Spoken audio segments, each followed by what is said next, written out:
Hiya, and welcome back to Far Beyond the World, the game that teaches us that sometimes listening to someone will help you achieve your goal. Oh my god, for once something wholesome. Anyways, we're still on a wireless network. I don't know when we'll be able to switch back to wired. Hiya! So don't be surprised if there's like any dropped frames or buffering.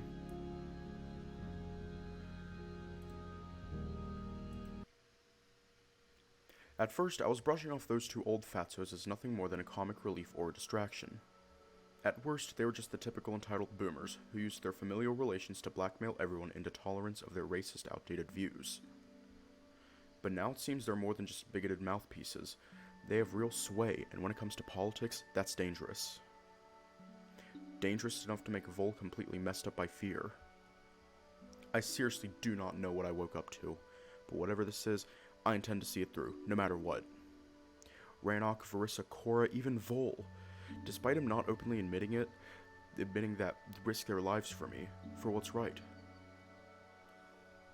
Trist was right.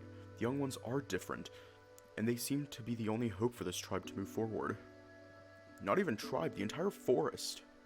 I chuckle, reminded of what Varrock said, the human can tip the scales. At first, I didn't want anything to do with any scales, but now, seeing that whether I like it or not, my and everyone else's life hangs in the balance, I'm not going to simply sit by and watch the chips fall where they may. As dismissive as the wolves are of the Sylvan folk, I think I could be the bridge to gap this divide, and if I play my cards right, I might tip the scales in RANOK's favor. Hold on, it's doing a thing. In any case, Drawn and Aldris ended up on my shit list, and I will do everything in my power to undermine their position, just as they do everything they can to undermine RANOK and his fathers. I'm a dumb ape in their eyes, so the irony of such a twist will be this much sweeter. When I reach the road branching out towards the villa, I take a moment to calm myself down. I rest against one of the pillars marking the perimeter and take deep, slow breaths. Trist is quite easy to freak out if he senses danger. I cannot let myself appear rattled when talking to him. I need him on board. As I walk through the front garden, met with the now familiar architecture, I spot two bunnies going about the greenery. The closest to me is an almost yellowish female clipping the hedges. The other one, much further in the back, is a plucky gray male, quite massive for a bunny, and not just in the waistline. He's huge, easily twice the size of Trist. Guess they come in all shapes and sizes. The large male notices my gawking and stops brushing the pathway, pointing to his companion who's dead set on getting the rim of the hedge right.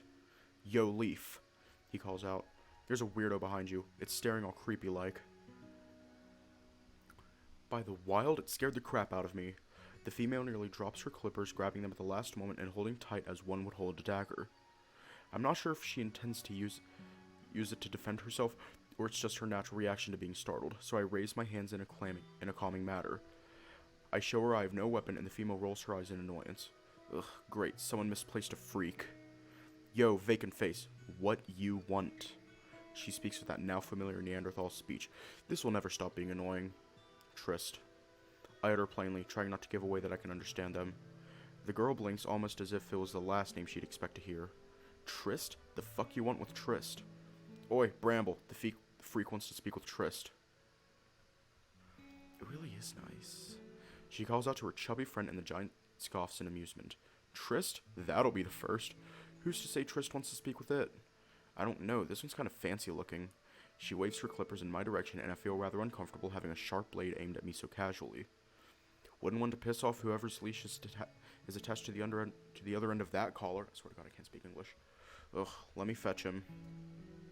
But if it's some kind of stupid prank, you'll be taking the heat. The other bunny grumbles and finally disappears into the side doorway leading to the kitchens, if I recall my previous tour of the place correctly.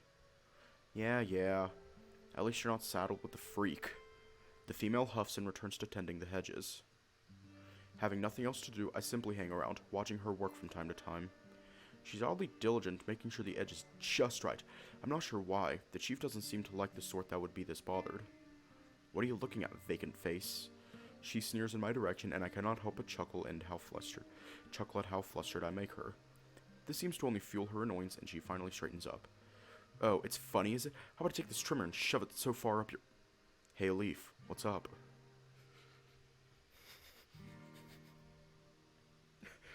Oh, wow. That was a thing.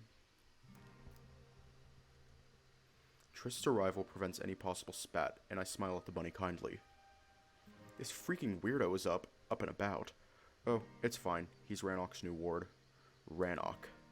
The female gives me another, this time more careful look, and her eyes center on my collar. Ooh, that no good flea bag. She calls out, shaking her oversized scissors. If I were you, I'd throw his new chew toy down the cesspool, and that's enough, Leaf. Now I'm the one to blink, taken by surprise by Trist's commanding tone.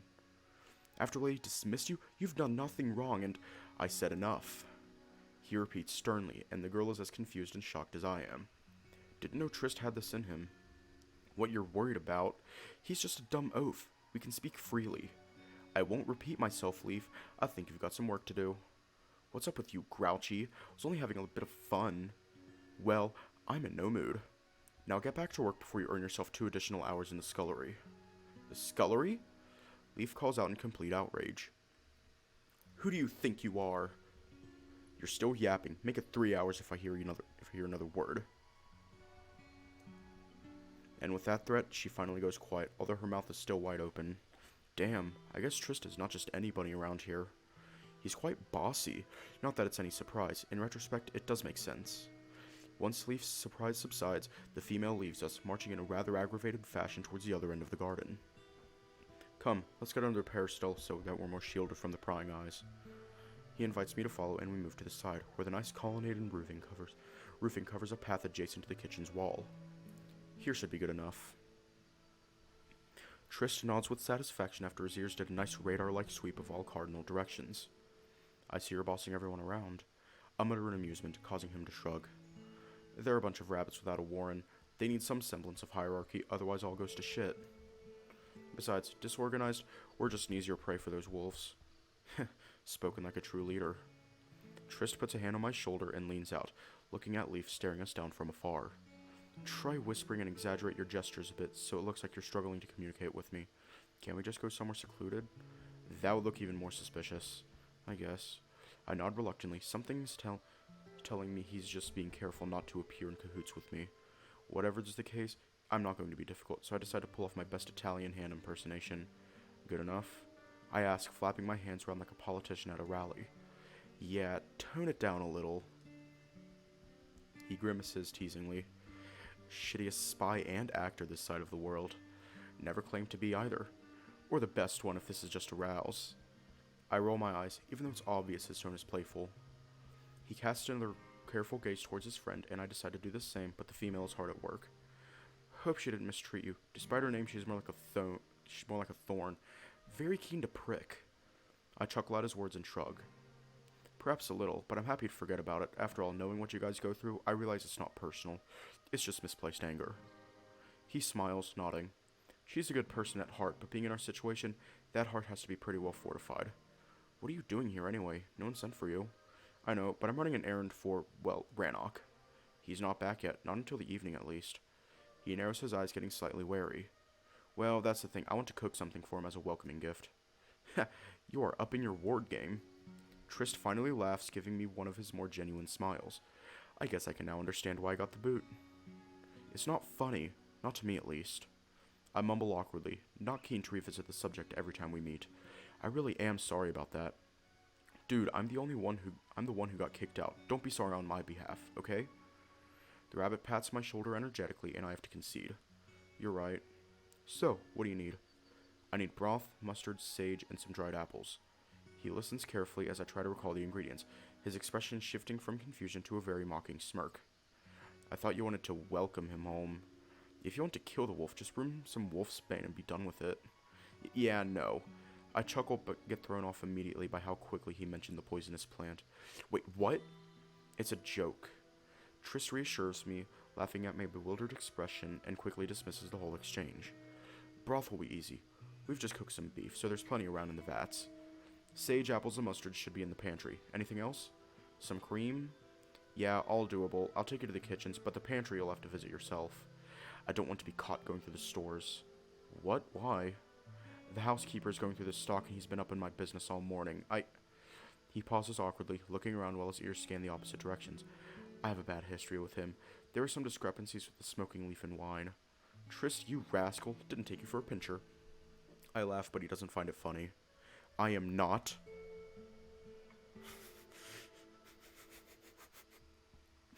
The chief and Vither probably had another binger, smoking and drinking when completely hammered and simply forgot. But since I got the boot, all eyes are on me. Again, sorry about that. Never mind that. He rolls his eyes, clearly annoyed with my continuous apologies. Just deal with the pantry on your own. You can use the servant passage, so they won't even know you're there. Will you wait for me, in case there would be trouble? Why would there be trouble? Again, he looks at me with slight suspicion. You aren't stealing those, are you? No. But I had a run-in with Aldris and Drawn in the village. They kind of wolf-handled me a little. I show him my bruises and he grimaces uncomfortably. If it wasn't for Cor, I don't know what would have happened. Really? They must be getting antsy if they harass you in the open. But don't you worry about the elders. They don't show their muzzles around here since our luncheon. They steer clear of the villa. He smiles, rubbing my shoulder reassuringly, but I don't find that comforting. Yeah, but that means they're running rampant on the village. He is fun to mess with. Don't worry, no one will harass you here. What about the housekeeper? Oh, he wouldn't dare to harass you while you're wearing that. He pokes at the paw emblem on my collar. I just have a regular one, and he didn't even look at me when I served RANOK. With his crest, you're practically untouchable. That's disputable. I mutter again, petting my sore arms. Okay, tell you what, I'll wait at the door while you fetch your stuff. In case there's trouble, I'll be able to intervene. He states with an encouraging smile, and I nod in agreement. Thanks, that'll be quite a comfort. Good, while we're inside, I'll zip it. I cut him to the punchline, and the bunny laughs. Once he leads me into the kitchen, a sprawling vaulted room greets me with two massive hearths on one side. There are many tables and counters piled high with containers, pans, and pots, along with various raw and cooked dishes. 3 bunnies are working the fires, each minding their own station, while Bramble sits on the far end eating a carrot. I can smell some stew boiling, along with the scent of a roasted meat, and what seems to be a pastry in the oven. It's a very busy workplace, quite odd considering only the chief lives here. Then again, I don't think his belly came out of nowhere. The wolf likes to eat well. Bramble, can you fetch me some cream and broth? I'd say a small phial of both will suffice. Trist looks to me for a confirmation, and I nod. The large bunny grimaces in my direction and walks towards one of the dressers. As he does so, Trist leads me towards a small door and cracks it open. This will take you directly to the pantry. Don't take any side doors, just go straight ahead. He whispers an instruction, and again I nod in silence. Why are you letting that creep into the villa?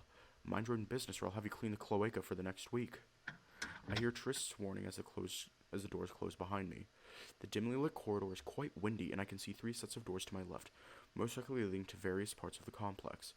I spot the door on the far end, the one behind which I should find the pantry. I try to tread quietly as I slink towards the other side. Once the doors creak, I find myself in the familiar room. Damn, this place is full of surprises. I can hear the chatter in the main hall, Vither's warm voice muttering something to the gloomy-sounding chief. Cora did mention they were having quite a binger recently, empowered by what Trist told me about missing supplies. Keenly aware that being caught rummaging through the pantry would not be a good look, especially after the altercation on the street, I decided to go quickly about my business. If only any of those damned containers were labeled, I'd be out of here in no time. I open and clink shut the lids in haste, trying to find what I need. I recall where Trist had me fetch the ingredients for the punch, and quite soon I'd stumble upon dried fruits.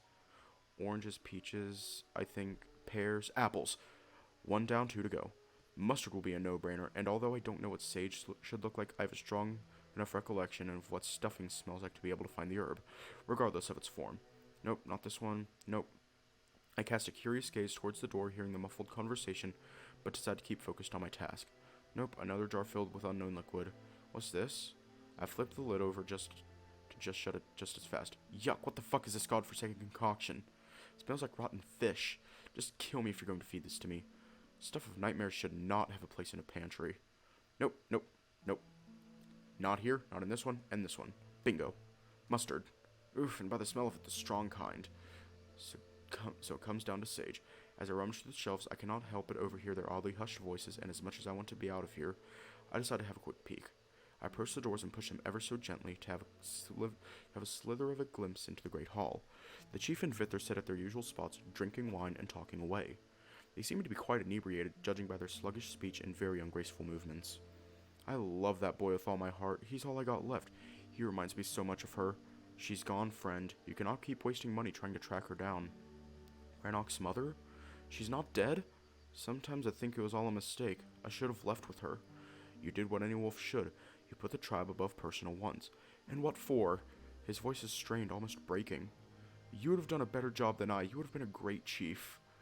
But I ain't a chief. Vithar states sternly, filling up his cup. Nor would I ever be. You had the bloody right and the support of the Howl. Fuck the Howl. Fuck the blood right. I'm so tired of these politics. The old male sneers, taking a deep gulp of wine. You would have been a coward to leave after what you've done. You would have sent the tribe into chaos and anarchy. Is it bad that at times I don't care? Don't say such things. I miss her, Vithar. I see her in my dreams. I see her in his eyes. She haunts me. Stop it. The brown wolf commands in a stern voice, but the chief seems to not mind. I don't know if she's even alive. You need to focus on your son. RANOK needs you. If you truly love her so much, you need to let her go and protect her legacy. Your legacy. Amen to that. Whatever happened, RANOK needs you, old man. Sometimes I envy you. The chief speaks, causing Vithar's expression to sour immediately, and he locks his angered gaze with the older male. Varrock, don't. At least you don't have to wonder. You know where she is. She's 6 feet under. I jump back as Vithar slams his cup into the table, splashing wine all around. What consolation is that? Tell me. You can visit her, speak to her, and listen to the rustle of her leaves. You're fucking drunk. The brown male sneers, turning his back to his friend. Am I not right, though? You've always been a spoiled brat. Nothing was ever enough for you. He speaks slowly, his voice betraying a hint of resentment I've never seen before. Then he finally faces Varrock again, his muzzle barely containing a snarl. I would gladly trade places, just to know that Amon is still alive. Even if not with me, even if she were with another wolf. His eyes gloss and I see a tear trickle down his face. I'd gladly suffer the separation, only to know that she still graces this world with her laughter. Oh my god. It does fit, but like, I feel like this is an emotional moment. You think you're the only one suffering? Vithar locks his teary gaze with his paws, putting his grief on full display. Even I feel slightly choked up. I see her in Cora's muzzle every moon-damned day. She's her spitting image, almost as if Luna was taunting me. So Cora and RANOK are the gleam in their father's eyes, because they're reminders of a lost one. This explains why the relationship deviates so much from the customary norm around here. It's not Luna's doing. Don't howl at the moon. The chief subdues a growl. They took both of our loved ones. They took them both. I have a nasty feeling he means the elders, which, if true, would explain the rift between them. I know, you're right. That's why we must not let them win. They must pay. We have to be smart about this. They cannot be allowed to hurt our pups. Vithar places his paw on Varrock's shoulder, but the male brushes it off. I'll slit that bitch's throat before she lays her paw on RANOK. Or Cora. If she thinks her little investigation is meant to intimidate us, she has another thing coming. It is Aldris, then. We owe it to our mates. I think I've heard enough. I back out from the door and quickly glance around the room. I need to get out of here, especially after hearing this. If I were a sage, where would I be? Better yet, if I were a bunny-stalking sage, where would I put it? Somewhere within arm's reach. I scan the middle shelves once again and locate a few containers I haven't checked. One by one, I narrow it down to the last two, and just like that, the last but not least holds the crushed leaves that smell like Christmas. Sage. Right, time to exit stage left. Though in my case, doors are on the right. As I rush through the corridor, I see Triss waving me in. Once inside the kitchen, he closes the doors behind me and gives me quite a suspecting look. I have your broth and cream. He mutters, nodding towards the table, and I quickly deposit the 2 files into my basket. I let him lead me out of the room, eager to get away from the prying eyes. Once outside, he glares at me impatiently, almost as if he thought I put him on the spot. What took you so long? Well, first I need to find the sage, but then I got kinda eavesdroppy. I admit uncomfortably, not seeing a point of lying to him. My frankness takes him by surprise, and he blinks, embracing me slightly and leveling with my line of sight. What? Why? What did you overhear? Nothing important, really, just a private conversation between the chief and Vithar. They seem so sad. Yeah, well, they've been sulking ever since I got here, but lately it got increasingly worse. It's about their wives, isn't it? It's not even a question. He states it as if it were obvious for all to see. Wolves don't have wives. I mutter, taken by his comment. What? Of course they do. I mean, most don't. He shrugs. It's kind of complicated with them. Normally, wolves don't get attached to their mates. However, when they do, they call it a soul bond. From what I understood, both the chief and Vither had that special connection with their mates. RANOK's and Korra's mothers, I conclude. Yeah. No wonder they're so keen on the idea of their kids becoming a thing. It's probably romantically poetic to them in some twisted way. He tries to laugh it off, and my heart sinks at the realization of the harsh truth. Well, isn't it kinda? I mumble uncomfortably. If they only knew it was all just a rouse, they would have been completely broken. I guess?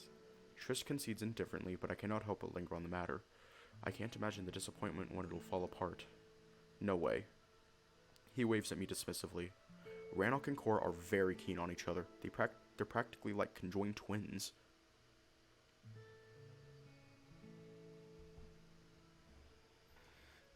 Oh yeah, you're right. I laugh, trying to conceal that I know more than I perhaps should. I was just thinking about what ifs, you know? Life throws you a curveball and then... Nah, those two are solid as a rock. Thankfully, he doesn't pick up on it and dismisses my comments as paranoia. I guess you're right. I'm just projecting my pessimism. Anyway, I'm going to get these back to the cottage. I point at the basket. I have some experimental cooking to attempt. More like attempted murder. Trist laughs mockingly and I scowl. Again, ugh. What did apples ever do to you?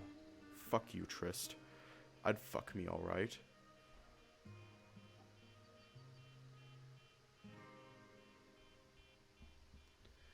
Yo, I don't know if you heard, but I think someone's car is going off. Yeah, I think someone's car is going off. He smiles widely, his chopper's on full prideful display. He's actually quite good looking without a stink eye. Afraid, can't say the same about you, buddy. Too bad he doesn't have a personality to match his exterior. I shake my head teasingly and take a deep sigh before I'm reminded of the message from Vol. Oh, one last thing. Volgor needs to see you at sundown. Volgor? He jumps up in a panic and looks around. Why? What did I do? Relax, you've done nothing. I chuckle encouragingly. He just needs a favor. Go to his cottage, but do so discreetly, so no one else notices. Is this one of your stupid ideas? He mutters accusingly, but I shake my head. No, he just needs you to get a message to his grandmother. There's trouble brewing with... I don't want to say it. I don't want to say the word. He wants to be prepared in case they make a move. Ah, that's different. I can help you fuck over those two in any fashion. I'll gladly do it. Trist laughs merrily, patting my side. Does he know we... He pauses, starting his finger between himself and me. No, I kept my word. He still thinks we're on a pantomime level. Good. The bunny nods in content. Keep it that way. In case things go south, I'd rather not have a direct connection with you. Sure, I get it. Again, I look towards my filled basket and think we've been out in the open for long enough. Anyway. Take care, Trist. I've got dinner to make. I nod to him and head towards the path. Yeah, good luck with that. He calls it through subdued laughter. Looking forward to your execution tomorrow for the crimes against wolf-kind and culinary arts. I walk off, flipping him the bird as I do. Not that I expect him to even get the gesture. He probably doesn't even swing that way, like, oh my god. Despite my perilous situation, I find myself unable to be in a position where both overlooked and underestimated. I can prove quite useful. As much as I hate to admit it, I would make quite a good spy, especially when surrounded by racists with a superiority complex. If only I could utilize this skill against these old fools. But there's no rush. As Annelle said herself, a true wolf lies in wait for the right moment to strike. And so, I'll wait patiently. Something will come up, I'm certain of it. Until then, I just need to survive. I find it quite unsettling that those two had a hand in both RANOK's and Korra's mother's disappearance. From what I understood, Korra's mom died because of them somehow, while RANOK's mom left, apparently hoping for Varrock to follow her, but he chose to stay instead. Was she banished? If so, for what possible reason? Surely not because she hanged around a while when RANOK was little. That's not a crime, is it? This is also convoluted, but it gives me more and more reason to hate those abusive pieces of shit. They've been fucking up everyone's life here for generations, it would seem. Not now. I'm angry enough as it is. I rub my bruises, suddenly met with a realization. If RANOK's returning tonight, then this will send him into a frenzy. Fuck. I'll have to come up with some lame-ass excuse to cover for those geezers. We'll have to play it down and play it cool if we're to get those. And RANOK isn't exactly known for subtlety. Why use that word so much? As I enter the village, I walk directly towards the butchery. I pass the onlookers who still relive the spectacle from the morning, staring at me with utter disbelief. Once at the counter, I poke at it, drawing Vol's attention. This, we sparred. RANOK cannot know. He looks at me with confusion, but quickly nods, hopefully understanding my meaning. Trist will come around at sundown. Again, Vol nods and I rush off, acutely aware of everyone's locking their curious gazes at us. As I walk the last stretch of the road leading to the cottage, I notice the white wolf standing on the side of the pathway. Fuck. He's the last person I need to interact with now. For a moment, I consider finding a detour, but it's too late. He approaches me calmly and grabs the handle of my heavy basket. Let me help you. Fuck off, Tano. I try to protest, but he persists, tugging at the handle. Considering that further resistance would only cause another scene, I simply let go and allow him to take it from me. Fancy seeing you here. And by that I mean you look quite fancy in that silk dress. He winks at me mockingly, barely containing a snicker. RANOK treats you well. Instead of an attendant, you almost look like a bride. I choke on that remark and throw him into a shocked stare, causing the wolf to laugh. Come now, ruffling your fur is not even a challenge. Was only teasing. I keep my head straight, looking into the distance as if I didn't even hear him. I've heard you had quite an eventful day. You're the talk of the town. He bumps into my shoulder. The only people who ever reach this level of notoriety around here never got to enjoy it for long. Their heads get too big for their own good and roll off their shoulders. Is that meant to be a threat?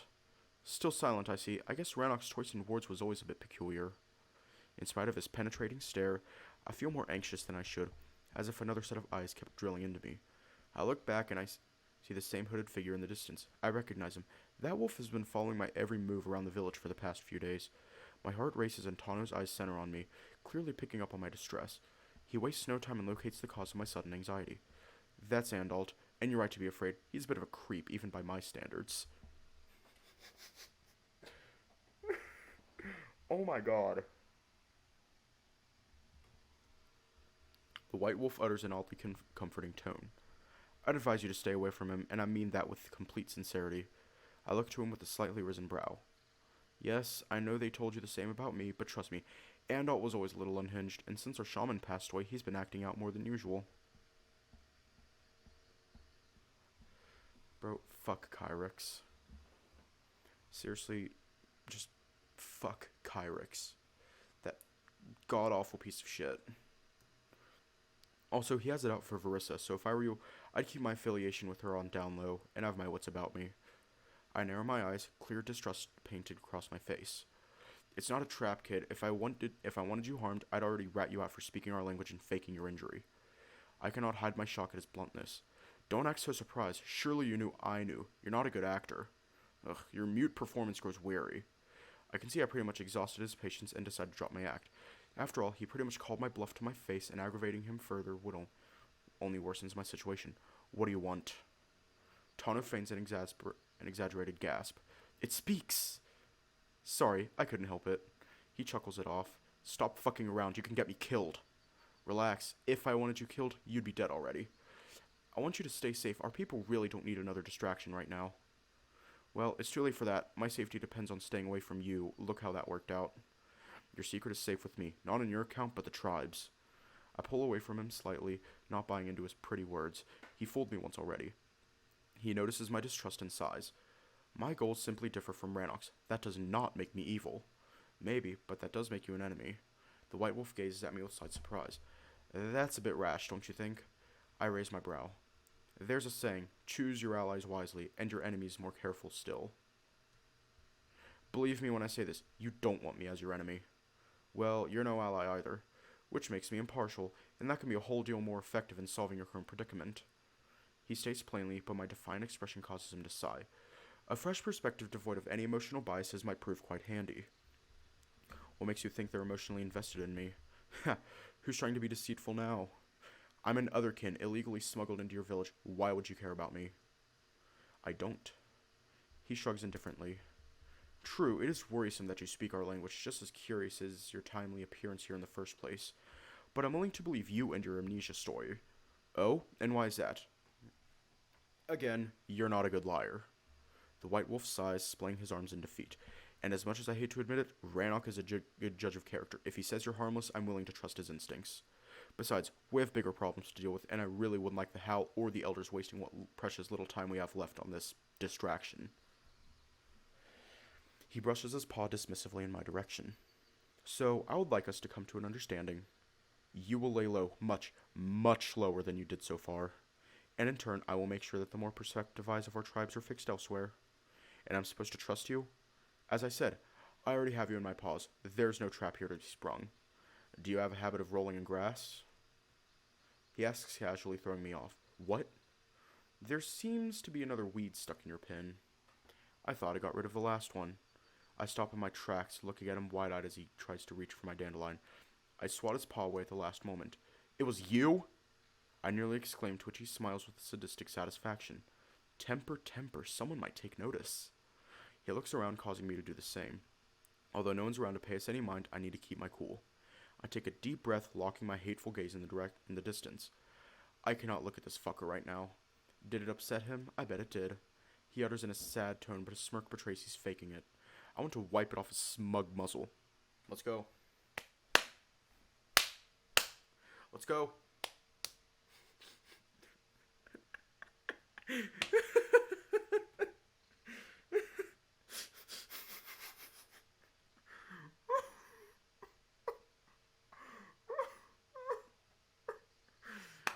Oh my god, why did I think of Axel and that camping trip with Ty and Russell? Why did I think of that? It was amazing. That monkey needs a good spanking. If we weren't in the open, I would... Come now, don't make threats you know you cannot follow through. He laughs me off and I throw him an angered stare. Don't test me. The white wolf only nods towards his chiseled torso. Even if he's the smallest of the wolves, I would have no chance with him. I sigh in annoyance, trying to yank the basket free, but his hold remains firm. Now be a good servant, go in there, and make our future chief happy.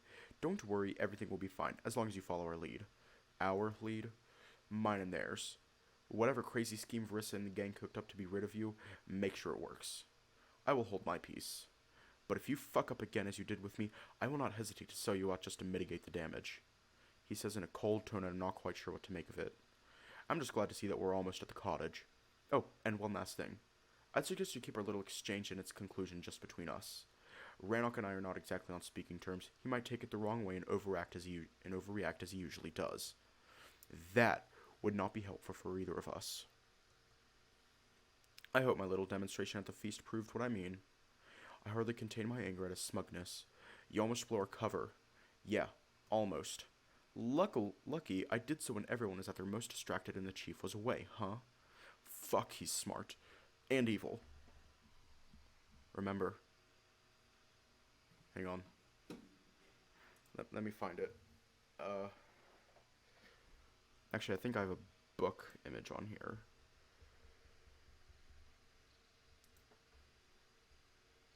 It's advice with this random fuck. Remember, kids. Be evil. Don't be an asshole. Believe me, I had you where I wanted you and no harm came your way. He winks at me coyly, but I remain unconvinced, looking at him with suspicion. My resolve strengthens by the fact we finally arrived home. You're smarter than you give yourself credit. You should know by now I'm not a threat. Well, not actively at least. You know what to do. And by now I have had enough of his bluster and veiled threats. I give him the meanest stink eye I can possibly muster and rush up the stairs of the porch. I enter the kitchen and slam the doors behind me, slumping against them. What a prick! He's so full of himself that all I can think of is wiping that self-satisfying smirk from his smug muzzle. Ugh, but he's right. I mumble, plopping the basket onto the floor. RANOK tends to overreact, and as much as I don't feel like having secrets, I don't think telling him I spoke with Tana would be a good idea. Not only could it lead to another scene, and I had my fill for the week, it could potentially derail our reunion. As selfish as it sounds, I really need to have some closure with him, and it would be exceedingly hard to talk about our feelings when he's fuming over the White Wolf. Fuck, why everything has to be so complicated? I look around the cottage with resignation, remembering how desperate I was to get out from those four walls. Now all I can think about is barricading myself in here and never coming out. I begin slowly unpacking all of my bounty, arranging it neatly onto the table.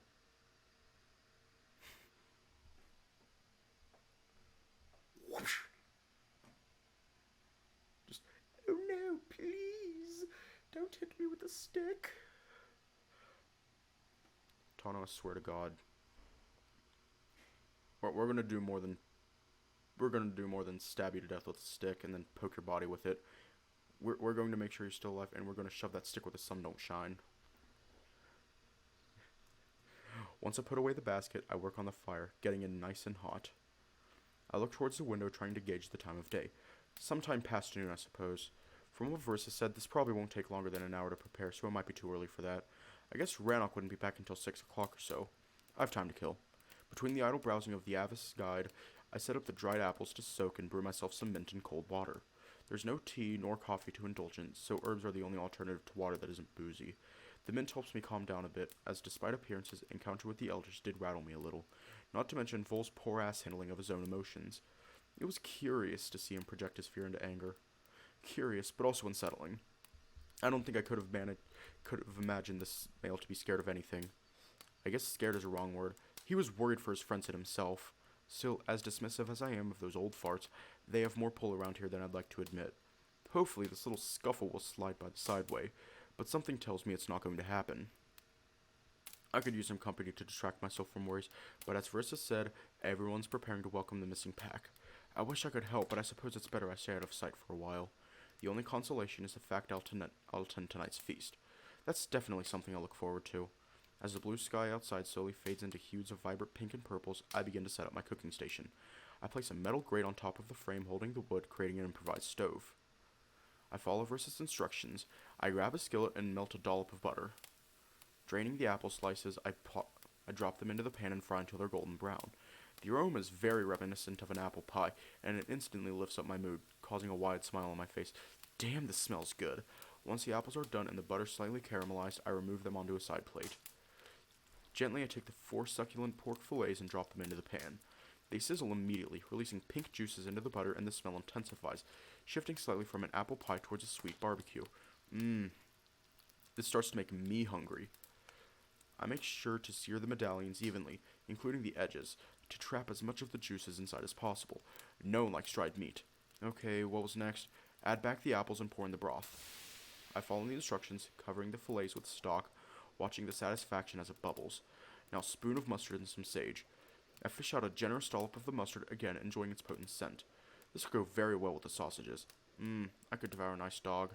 I blink, laughing and shaking my head. Don't say that in front of the wolves, you weirdo. I open the little container with sage, wondering how much would be enough. I guess a generous sprinkling should do the trick. I shrug, peppering the stew with a crushed up herb until that familiar scent of Christmas turkey stuffing fills the house. Now that the dish simmers, I sit back and relax, enjoying the darkening sky outside, accompanied by the smell of absolute culinary delight. Is it time? This wasn't as hard as I imagined. My hand taps impatiently at the table as the minutes go by, and I'm increasingly aware of RANOK's imminent return. God, I'm so impatient. I get up to stir the bubbling sauce, looking how lovely everything has incorporated. Once I think it's just right, I finally add the cream. I bring a spoonful to my lips and take a curious sip. Damn, this is delicious. A perfect combination of savory and sweet. The apples and the mustard are balanced so well with the buttery flavor of cream. No wonder it's one of his favorites. I think it's mine as well. As I revel in my culinary triumph, I hear heavy footsteps approach the doorway and my heart skips a beat. I know we haven't seen him in a while, and we're excited, but I'm gonna hide the screen because anxiety. He's here. I try to hold in the tears, but my eyes are already glossed.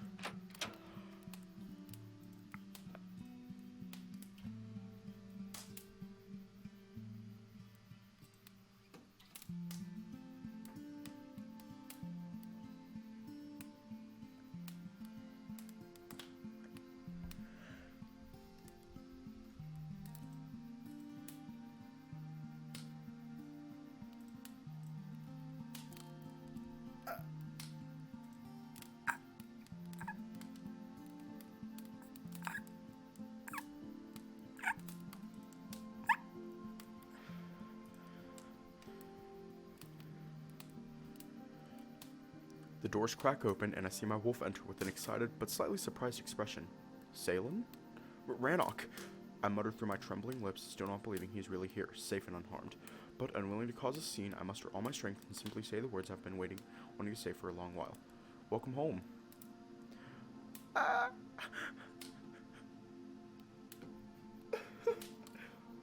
god.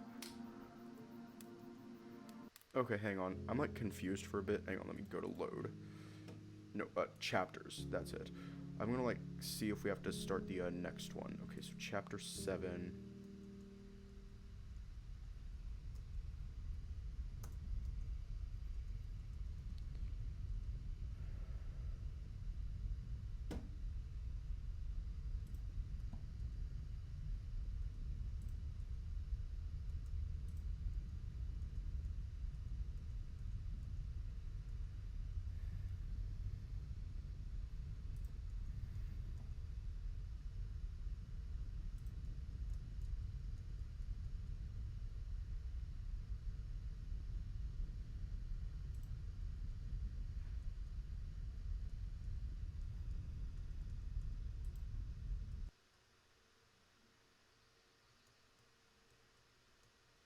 Hang on, I think we already did this, so let me like... Yeah, I think we already did this. Yeah, we already did all this. Well, we are not done tonight. Let me just like figure out how to do stuff. BTW2.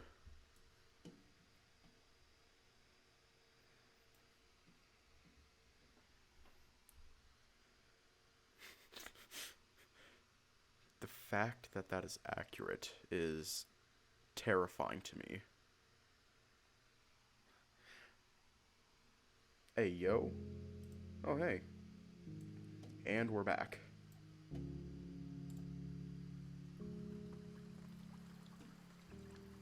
To my surprise, no nightmares follow.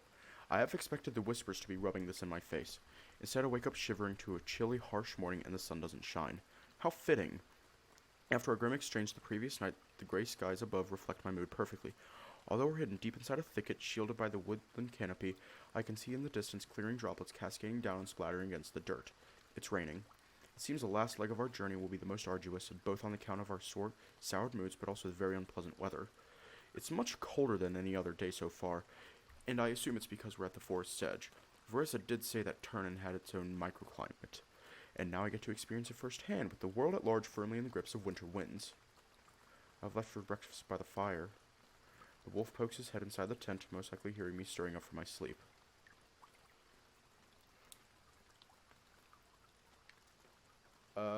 Why?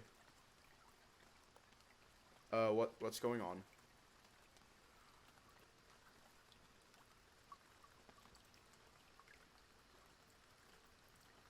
Oh shit. Okay, so chapters.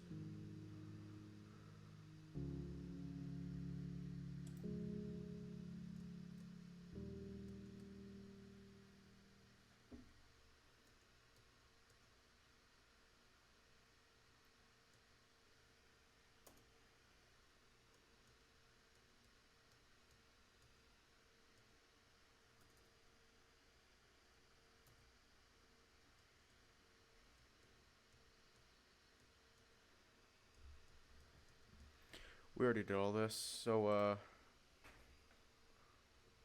me just...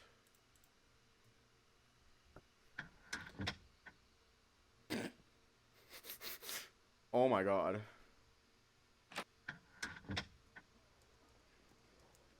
Okay, this is weird. This shouldn't be happening. This should not be happening. What is going on? Can I just, like, load? No, I cannot. And it crashed. Technology. Okay, let me try and figure this out. Where does chapter 7 leave off? Far beyond the world, Vian. Because I have no clue.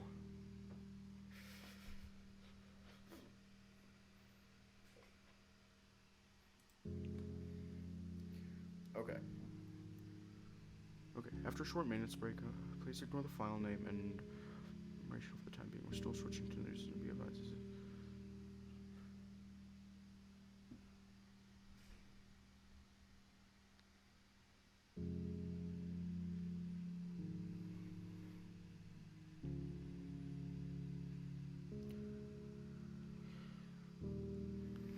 Okay, I have, like, no clue. I'm trying to, like, figure this out. I'm gonna try this again. Okay, so I can't hit start. I think I have to go from chapters.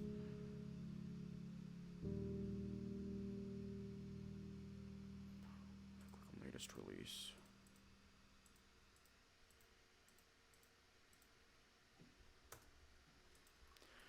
We already did that.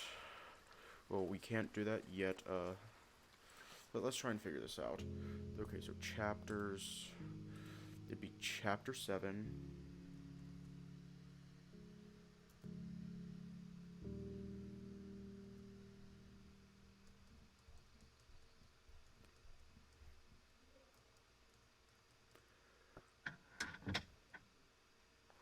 Okay,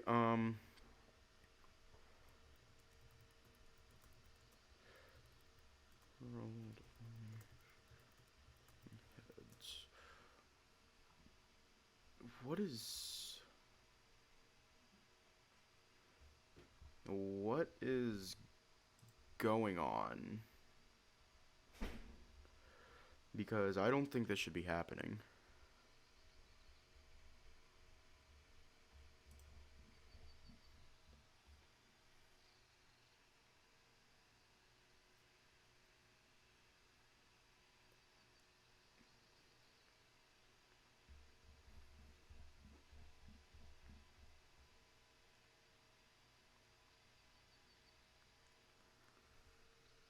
I don't think it's supposed to be happening, but let's just keep going and see where it takes us.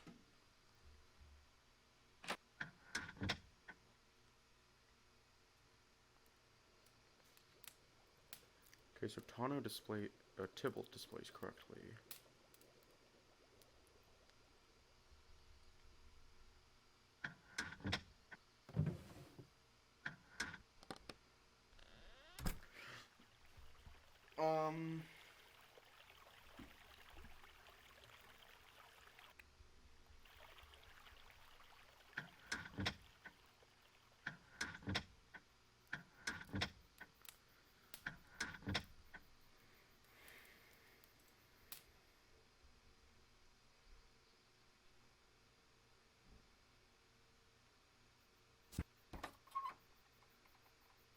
Yeah.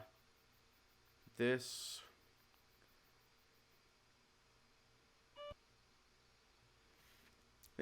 definitely should not be happening.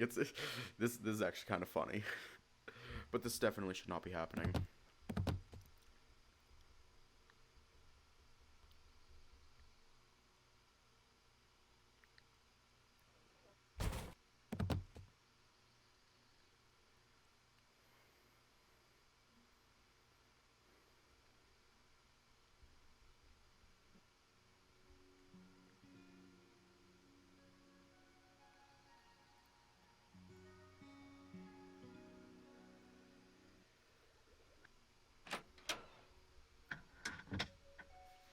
Oh, I think I figured out what's going on.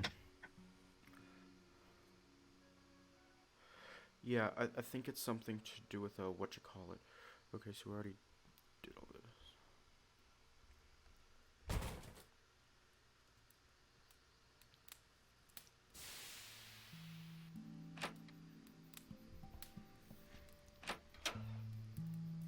We're just going to start from here. Let me disable that, and then here we go. Salen? RANOK! I muttered through my trembling lips, still not believing he's really here, safe and unharmed. But, unwilling to cause a scene, I must draw my strength and simply say the words I've been wanting to say for a while now. Welcome home. He closes the door behind him and gives me a tentative smile.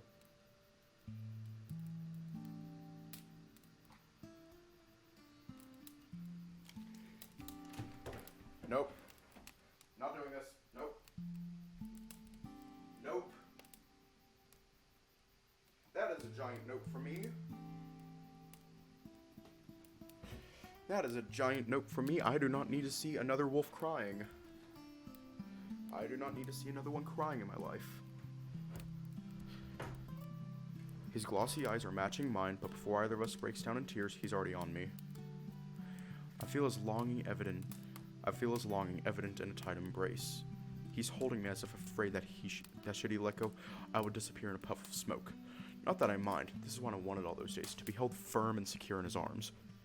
No one makes me feel as safe as he does. I'm so glad to see you're fine. I worried every day. About me? You were the one out there. Out there, I'm in my element, but you, here? He cuts off, not wanting to vocalize any of his fears. I can sense through his tightening grip that he's been tormented by some straying thoughts. I'm fine, I mutter, trying to reassure him when he takes idle sniffs of my skin and hair. Your scent has changed, he says in a slightly worried tone. Oh, it's just the soap Versa gave me. I try to laugh it off, but he presses me deeper into his chest, allowing me in turn to finally take in his smell. And I'm back at the meadow again, among the whispering woods, surrounded by the scent of the forest. I could stay like this forever. You smelled fine to me before, but if you prefer this, I don't mind either way. I try not to blush at the veiled compliment. It does make sense that as a wolf, he'd rather have me smell of myself than flowers. I could ask her for an unscented one if it bothers you, I propose quietly. I just don't want to go back to scrubbing myself with ash. Whatever works for you, I'm just glad you're alright. He whispers, his hold still in full force, and I begin to worry that it's not really about my scent. Something feels wrong. Are you alright? That's the question. Finally, the wolf chuckles and pulls away, trying to rub away his tears discreetly, masked by the awkward scratching of his muzzle. What's this then? He deflects, looking at the skillet, and dons a wide smile. A little welcome home gift. I know we're going to the feast, but I wanted to make something special just for you. How did you... I asked first about your favorite meal. She gave me the instructions, but I've made it all by myself. I state with a twinge of pride. The wolf stands there looking at me with complete disbelief, his lips twitching slightly until he musters a wavering smile. You truly are a moon send. He sighs, his watery eyes trembling in the light of the dancing flames. He hugs me once again, all the gratitude I could ever wish for conveyed in his warm embrace. I sink into his form and savor the moment while he tries to compose himself, his muzzle hidden from my view. But once he lets go, he's back to his old stoic self. He takes off his sword and pauldron, draping the green cape over one of the chairs. Okay, this is getting a little too spicy. I want to help him with his gear, but he refuses, so I take this opportunity to set up the table and serve him the food. The wolf takes his seat, immediately throwing a confused gaze at me as I heap everything onto his plate. Are you not going to eat? No, this is all just for you. The fastest way to a man's heart is through his stomach. I shake my head with a gentle smile. Well, we can't have that. He mutters in faint displeasure while cutting energetically into the pork. I was never any good at eating while Tris just watched. RANOK impales onto a fork a succulent piece along with an apple slice and nods towards me. Come, have a taste of your hard work. I sigh in amusement and approach, reaching out towards his open paw only to be pulled into his lap while he laughs merrily. Whoop. I blush, feeling my form sink into his warm and slightly sweaty body. It's clear he was rushing to get home as fast as he could.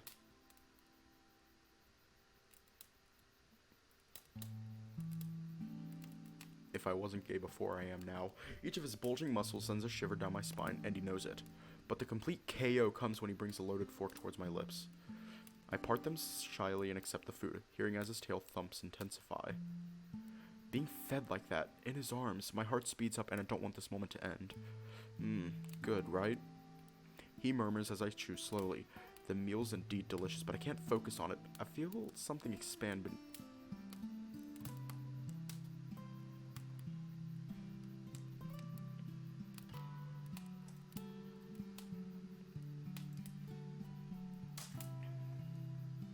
Yes. Should I set a portion aside then? The wolf smirks toothly, and I don't know how much more of it I can take. No! I jump off to RANOK's surprise, almost as if burned, but before he takes it the wrong way, I simply give him a taunting smile and ruffle his fur. As I said, those are all for you. I'll have my fill at the feast. Very well then.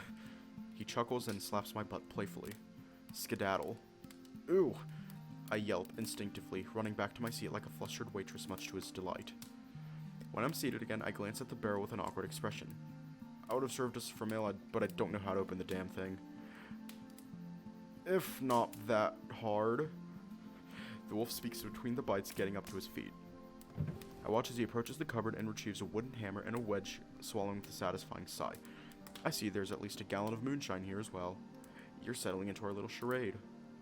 It was the least I could do. It is more than I would ever ask of you.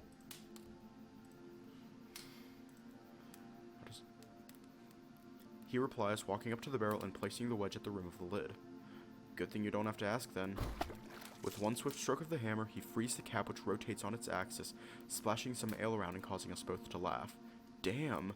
I'm still easily amazed by his rustic way of life. I want to rush in and grab the tankards from the shelf, but RANOK takes hold of my waist and hoists me up like a rag doll. What the? The room whirls and he plops me down onto a chair. You've done enough, pup. At least let me serve us drink. He snickers and I roll my eyes in amusement, resting my elbow on the table to prop my chin up. I watch as his tail wags happier and happier with each tankard filled.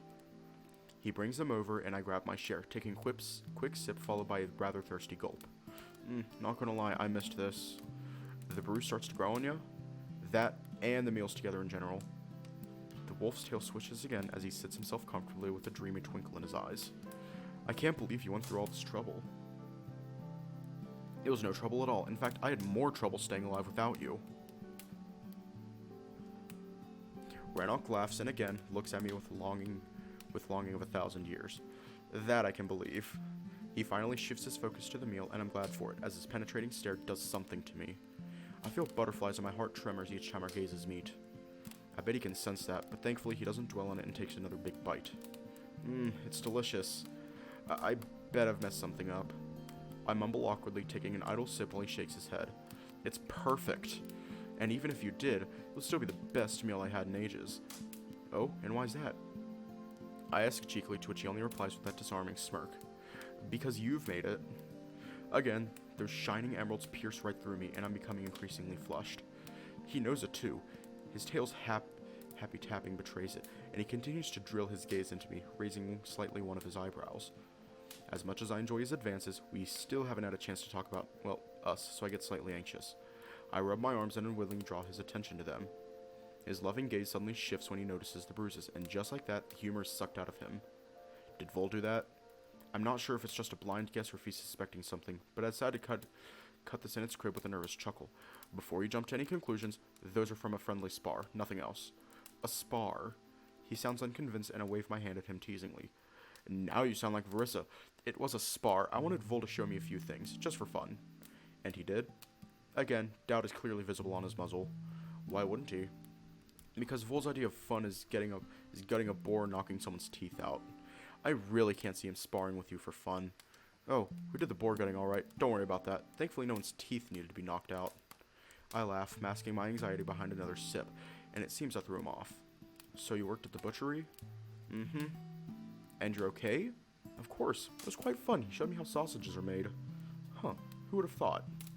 I guess I worried over nothing. A subtle smile reappears on his muzzle, and I sigh intensely in relief. I sigh internally in relief. Honestly, RANOK, he was really good to me. I wouldn't wish for a different guardian. Is that so? He raises his brow in a teasing fashion, and I chuckle, realizing how it came across. Was I not meeting your standards, my lord? Oh, shut it, you hypocrite. I scoff playfully, rolling my eyes, and his smile widens. I'm a hypocrite now? Well, what a fine welcome this turned out to be. I was at the villa. I saw where you grew up, you princeling in disguise. Take your la-di-da's and shove them up your tail. I stick my tongue out, and although at first he laughs, his expression slowly turns. You were at the villa? Yeah. Damn, that's a bit too casual a way to mention it. Now he'll be worrying about another thing. And I'm still alive, aren't I? I try to bring back some sense levity, but it doesn't work. What were you doing there? I was summoned to help with the luncheon for the elders. I respond truthfully. At this point, there's no sense beating around the bush. You met Aldris? Although I find it funny he singled her out, it's clear he's not sharing in my amusement. His tone betrays deep concern, and again, I try to brush it off. I've met her and her pipe-smoking shadow. Did they mistreat you? Those two have a reputation, that's for sure, but I don't want to waste our time on them. They didn't do anything that would be out of their character. They're just too massive. Ain't saying it. He snorts, surprised by my boldness. That they are, but they're also dangerous. I've learned that the hard way, but it's nothing I can't handle. I wink, cocking my finger and managing to draw a reluctant smile from him. When you said your father and the elders don't get along, you weren't fucking kidding. I know, right? Talk about an understatement of the century. RANOK laughs merrily and eases up, simply digging back into his meal. He must have been starving, or in an unlikely event I managed to cook it properly. He simply enjoys the meal because he devours it in quick chomps. I allow him to focus on the food for a bit, especially since his tail taps the chair again in a lively rhythm. Seeing he finally lightened up, I decided to switch the topic to something more casual. Did you get this furniture from the villa when you moved out? Woof? No. He protests in an oddly stern fashion, swallowing heavily a mouthful. It looks pretty similar. I've made all of this myself. Wait, you did? I blink in astonishment, casting my gaze around the rooms. Yeah, why so surprised? I've crafted all the furniture with my very own paws. RANOK mutters, taking a long sip to wash the food down. Sure, father helped me out a bit, and I used the villa furniture as models, but this here is all new. He shrugs, patting the tabletop with pride. Damn, is there anything he cannot do? And just as if reading my mind, the wolf continues. The only things I had to buy were the things I couldn't make myself, like the candelabra, hinges, nails, and other metal items. I'm not a smith, you know. Apparently there are, still a far cry from my own ineptitude. But everything I bought was paid for with my hard work. Okay, I believe you. I laugh, raising my hands in surrender.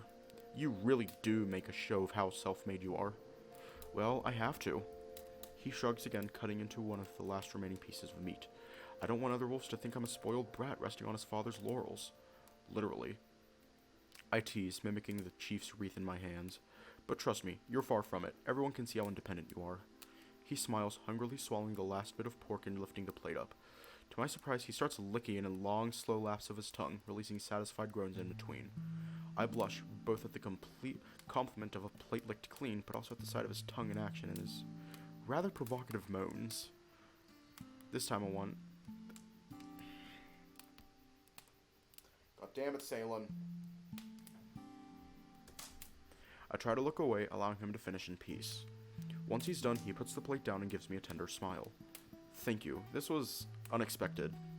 And much needed. RANOK adds softly, placing his paw on top of my hand, and I interlay it with my other one. You're welcome. He blushes slightly at that gesture and retreats his paw, clearing throat nervously. He grabs his tankard as an excuse and nods towards me.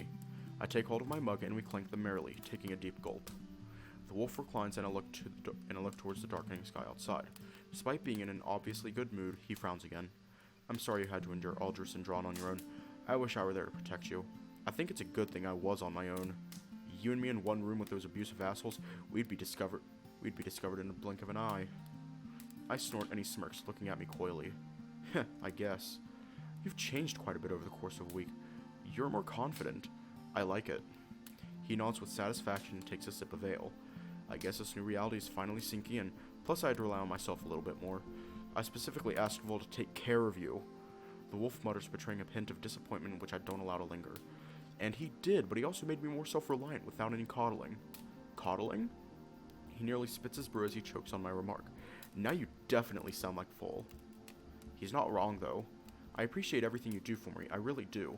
I appreciate the cuddles, and even an occasional coddle. I chuckle, causing his muzzle to brighten. But it does feel good to be able to stand on my own every once in a while. At first, his green eyes look on me with surprise, but then a spark of pride glimmers inside of them as he gives me an approving smile.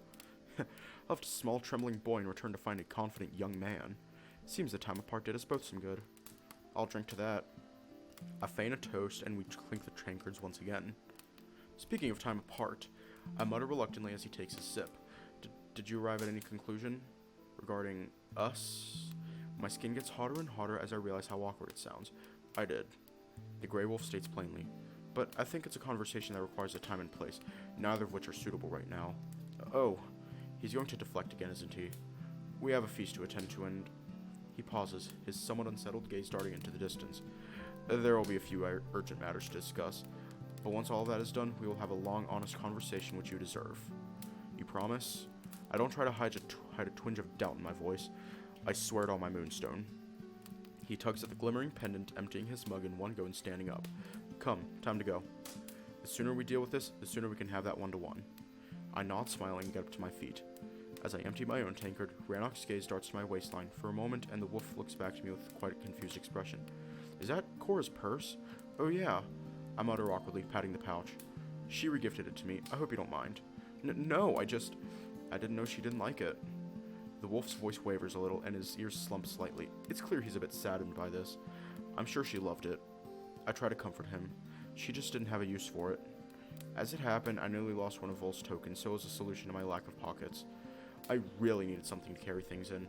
I laugh awkwardly, and it seems I managed to distract him. However, he quickly shakes his head in bewilderment. Wait, one of Vol's... What? Here, I'll show you. I take out the black wolf's coin from the purse and walk towards the cupboard to retrieve the other one. I actually got one of yours, too. I pass both tokens to him, and RANOK inspects them in disbelief. How did you... It's been a long week. Apparently so. He exhales in amazement, causing me to smile with pride. I want you to have them. What? No. The wolf protests, shaking his head. I could not accept them. Why not? If you've earned them, then they're yours. Both of them.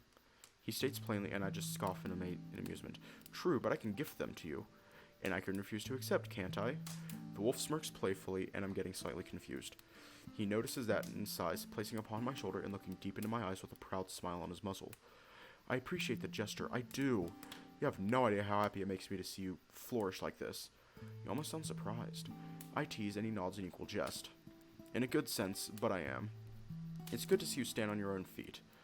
And that is why I don't want to take the fruits of your labor. Hold on to them. They may yet come in handy. I guess I can see his point of view, so I smile at him with gratitude and deposit the coins into my new purse. As I close it, I run my finger along the Celtic knot motif and look to the wolf. At the villa, I saw the same pattern on the banners in the main hall. Is that your people's crest? Yes. Why do you ask? The wolf responds, fastening his pauldron and cloak. It just caught my attention is all. Is there any significance behind it? It's a symbol of Turnin. It represents the infinite crossroads. He states as if it were obvious, and I raise my brows at him for an elaboration. What do you mean? It's a mythical meeting place where countless paths intersect and worlds come together. Huh. I muse, an odd comforting smile stretching involuntarily across my face. What? It kind of makes sense, doesn't it? Where else would have our paths crossed if not here? At first he blinks, but then the wolf smiles back at me. One of the reasons why I knew we were meant to meet. I see the dandelion served you well. He nods towards my pin as he finally secures his massive sword. More than you can possibly imagine. It saw better days, though. I guess it's time to part with it. RANOK now nods towards the fire, and I frown at the suggestion. Wouldn't look good for you to go out there with a wilted weed on your shoulder. True. I concede reluctantly and remove it from its rightful place. Despite the flower being quite disheveled, I regard it with a deep sentiment, and the wolf notices it. Don't worry. From now on, I'll get you a new one every day for as long as you'll be in bloom. Let's not resort to dandelion genocide. I chuckle, appreciating his gesture. Every few days should suffice. As my lord wishes. He bows teasingly, and I smile.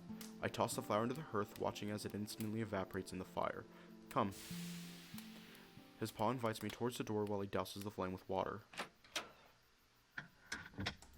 We're gonna leave off here tonight.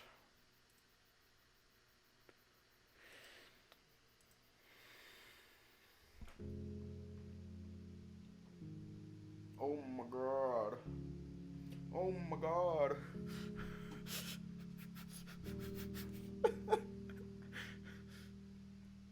Yo, I'm not gonna lie, early in this version, it was jank as fuck.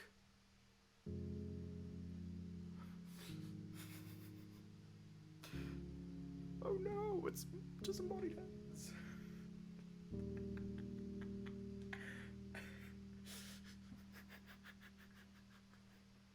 I swear to God, if this meetup turned... I swear to God, if that meetup turned out to be a dream... If this entire thing turned out to be a dream that Salem thought of, I will be so pissed off. I will be so pissed.